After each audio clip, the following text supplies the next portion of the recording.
Bienvenue. Aujourd'hui, on se penche sur des extraits d'un article Wikipédia assez conséquent sur Donald Trump.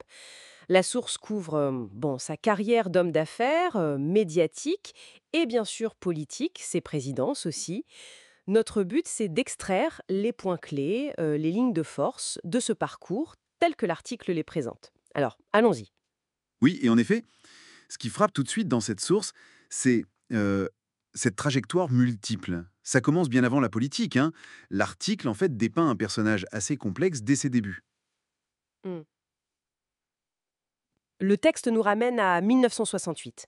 L'immobilier familial d'abord, puis la création de la marque Trump Organization, et il évoque aussi des controverses assez précoces, comme ce procès pour discrimination raciale en 73.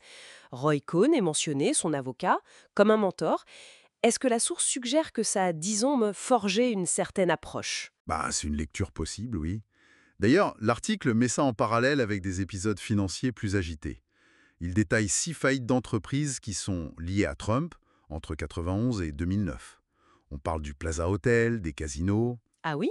et on y trouve aussi des allégations, documentées dans la source, sur l'utilisation de sociétés écrans. Des structures qui auraient pu servir potentiellement à déplacer des actifs ou influencer les loyers. D'accord. Et cette approche, disons, un peu combative ou en tout cas pas conventionnelle, on la retrouve après dans le politique, si on suit l'article. Il y a cette série d'affiliations politiques assez remarquables, non? Républicain, puis Parti de la Réforme, démocrate, indépendant. Plusieurs allers-retours chez les républicains. La source présente ça comme un parcours assez unique, peut-être lié à cette image d'outsider qu'il va cultiver en 2016. Tout à fait. L'article fait le lien justement entre ces changements et sa posture de 2016.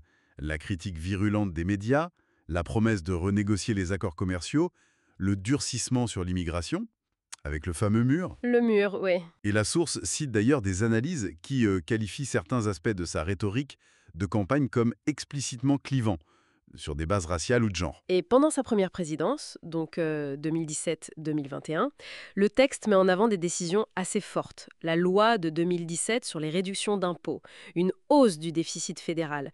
L'article parle de près de 50% jusqu'en 2019 et une dette nationale qui augmente de 39%.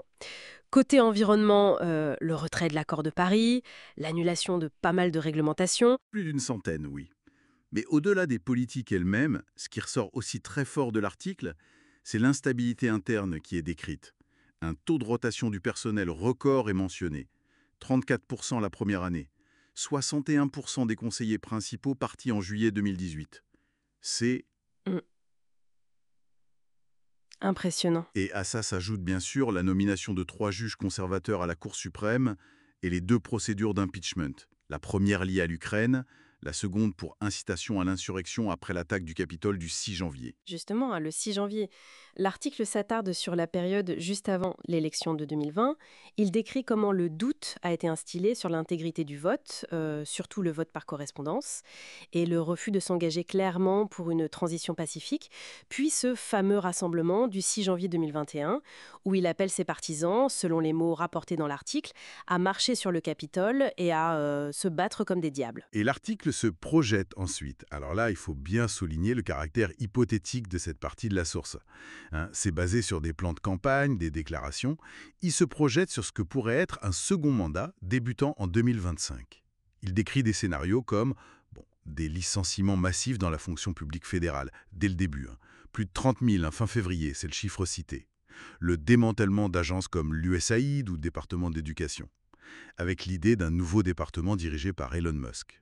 Ah oui, ça c'est mentionné. La fin annoncée des programmes DEI, diversité, équité, inclusion, et même une confrontation télévisée assez tendue avec le président ukrainien Zelensky. La source compile aussi des analyses qui qualifient sa rhétorique de populiste, autoritaire. Un point frappant qui est mentionné, c'est ce décompte du Washington Post, cité en référence. Plus de 30 000 déclarations fausses ou trompeuses pendant le premier mandat.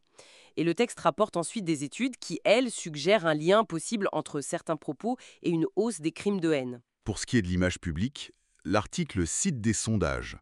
Il montre un soutien très polarisé aux États-Unis durant le premier mandat. Jamais au-dessus de 50% d'approbation, selon Gallup, et une nette baisse de son image à l'international. Mhm. Pour le début du second mandat, hypothétique donc, cette polarisation semble persister selon la source. L'approbation resterait autour de 45%.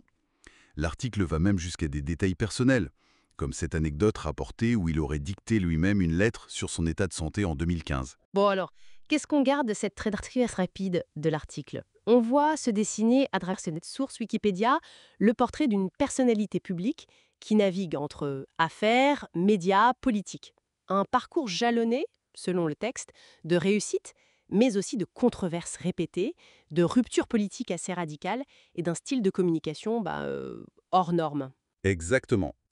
Et le fil rouge peut-être qui émerge de ces extraits, c'est cette défiance constante envers les normes établies, que ce soit en affaires, en politique intérieure ou sur la scène mondiale. Et ça mène à une question que la source soulève un peu implicitement, je trouve. Quelles pourraient être les conséquences à long terme, telles qu'elles sont esquissées ou documentées dans l'article, de cette approche sur les institutions et le tissu social américain? Voilà, ça laisse matière à réflexion cette lecture.